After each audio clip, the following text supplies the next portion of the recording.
Automobile Soft Legs by Paul Cameron Brown, the world's smallest painting. Our beautiful Canada was painted with a single hair and the aid of a microscope. The artist considers his price of $7 million not too high.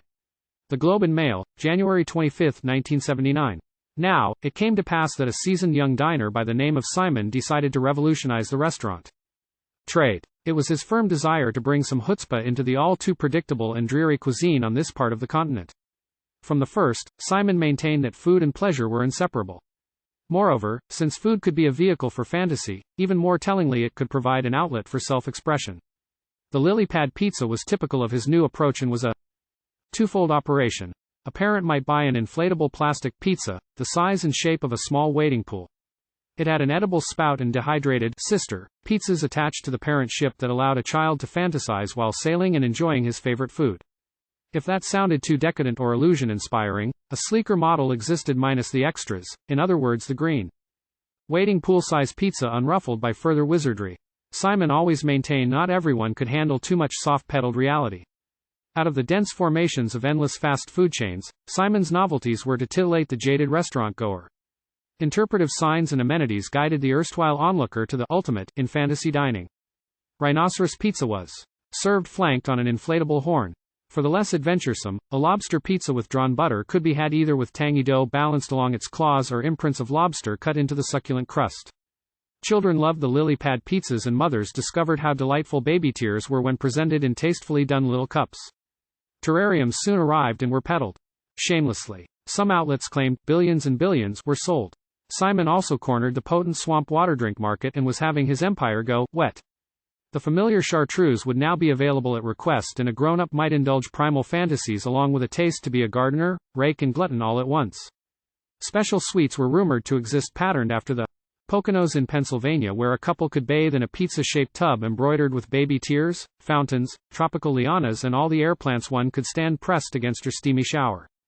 Pizza machines for a quarter lined the tubs, and one operation had dispensed with coins altogether, issuing instead rubber baby tears that substituted for money.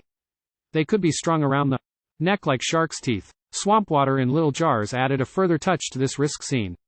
But, of course, for the really discriminating, the boar's head feast was the sign of a truly adventuresome palate. A Black Forest effect could be conjured up complete with movable props. A pig's head stuffed with not the familiar apple but instead each tusk hollowed bulging with pizza. Another version saw rhinoceros-shaped pizzas rolled in the style of Yap Island discs, that land being noted for its odd wheel-like currency. A boar's head contoured in the recognizable shape but with tusks only made of pizza was a favorite alternative. After all, gourmands bought escargots in order to fill their shells, then, after washing, repeated the process on future occasions.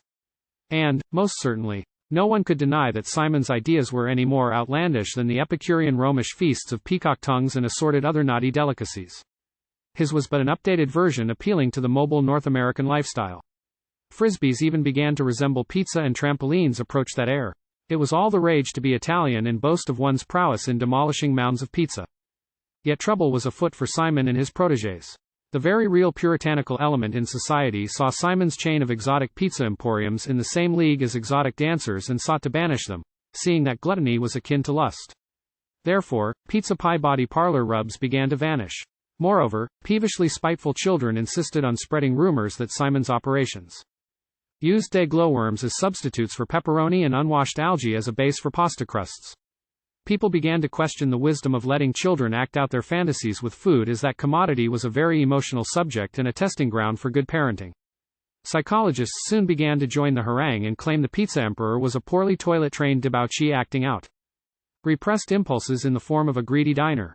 Some, in fact, claimed he was in the anal stage of his development and that his taste was all in his mouth.